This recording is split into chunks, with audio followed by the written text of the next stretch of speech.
what positives or negative side effects do they experience once they turn this into like an oat producing area, or they, farm sanctuary animals? Like what? Yeah. Yeah. So obviously we're still in the experimental phase.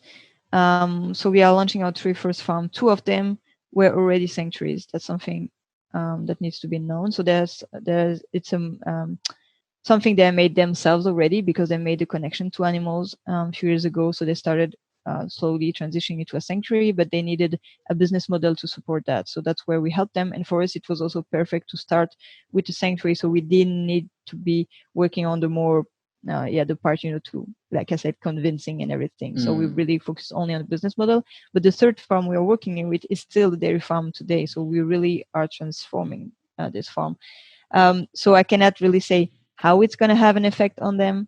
But what I see with those who already transition, and with them we are transitioning, most of the cases it's a relief. They just feel a huge relief to being able to get out of this, and to have help, obviously, and to not have anymore this kind of, they have this, when they're in the trade, they have this expectation and this monetary value they have to put upon these animals, to make it work.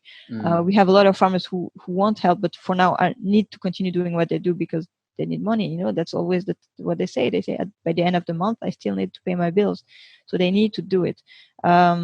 So first of all, it's really a relief for most of them when they can start. They can't wait to make it early enough. But after, for some who have transitioned already for a few years into a sanctuary or something, what we see a lot is really hard on them, especially mentally. Their well-being, because well, as a vegan, you always regret your past, that you haven't done it before. But imagine as a farmer, when you make the connection, when you make the switch, you don't only regret eating meat or drinking milk, you regret being responsible for that, growing these animals, sending them to slaughter, exploiting them, especially in the dairy. So it really is a burden they will probably carry for the rest of their lives. So it's really hard. So that's why we're also trying to create like support groups between farmers and things like that, because it's really hard. And also, especially in their community, in their families, and in the farming community they're around, it's really hard. They can get bullied a lot. They get threats and things like that. So that's why Threats a as lot well, of did you say? yeah. Oh my It's really gosh, difficult, is this especially other from their own farmers? family. Oh no. Yeah, when they want to, it's really difficult, especially for older generation, to just, because if you change, you have to admit that what you were doing was wrong, kind of, and that what your family were doing for years and years is wrong, or at least that it was not good or something. So it really is hard to accept, because you have to, to change how you view what you do. I mean, if you accept that, you accept that you did wrong, and that's really hard. And it's also, you know if you've grown up in this environment, you just normalize what happens there. That's why they can do it, because from very small on, you learn that it's normal. If you can learn anything is normal if you would teach when you're a kid. So for them, it's just also normal until they start to get connections or realize things. So communication is really important. But it is really hard, and there are lots of farmers who want to, especially the younger generation that takes over. They want to get out for multiple reasons, but some just wait, that sadly that the older generation dies, because they cannot do anything until they're alive, because they get threats, or it's just really difficult. That's why I really wanted to create this as well. Is because as a vegan myself, I'm not just compassionate for animals. I'm also compassionate for human beings, and I think that's something we should not forget as vegans.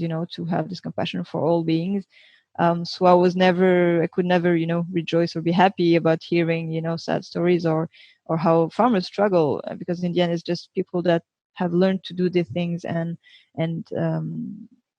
again, you can all learn anything if you teach when you're small. So they just need help to get out of this. And also, when there are lots of people that say, oh, I would never go vegan or something because I prefer to support my farmer, my local farmer.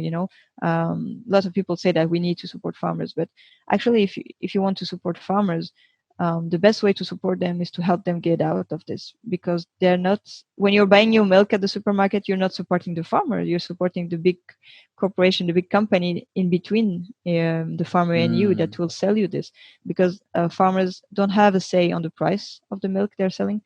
They get, even sometimes they even sell for less than production costs, so they're just losing money all the time. They're not beneficiary in any way for saying that. It's just a really hard job. They're also getting a lot of backlash and hate from around, and they're not earning anything. So you're not supporting them by buying more milk or more cheese from the supermarket. There's no way you're supporting them by doing that. So that's really important for us, that we also show that we're not just, against farmers or something. We are trying to help them get out of it, and still we're trying to make the change. Obviously it's always going to be a big change, but for like the more practical things, we're trying to make it as small as a change as possible, in the sense that we are allowing these farmers to keep their farm, keep their animals, continue basically on their daily routine, without obviously several aspects, but and they're still producing a produce here, a milk. So we're going from milk to plant milk. So they're, because farmers are, happy and proud about feeding the nation, feeding people. So we want to give that to them as well, to give back somehow this kind of power to the farmers, in the sense that in our case, farmers are directly connected to customers. There's no middleman, no big corporation mm, in between, no supermarket, nothing. It's sold directly to customers, and it most of the income from that goes straight to the farmer, so they yeah. can earn much more, and they can also decide on the prices. They can decide on what type of milk they want to do. And Refarm is not a brand. Farmers are not selling under the brand Refarm the same product everywhere. Refarm is more like a label that ensures you that this product that you buy is made from a farm that has transitioned, that has stopped all the exploitation, that it's organic, that it's handmade, that is fresh, that is very low ingredients and transformations, and processes.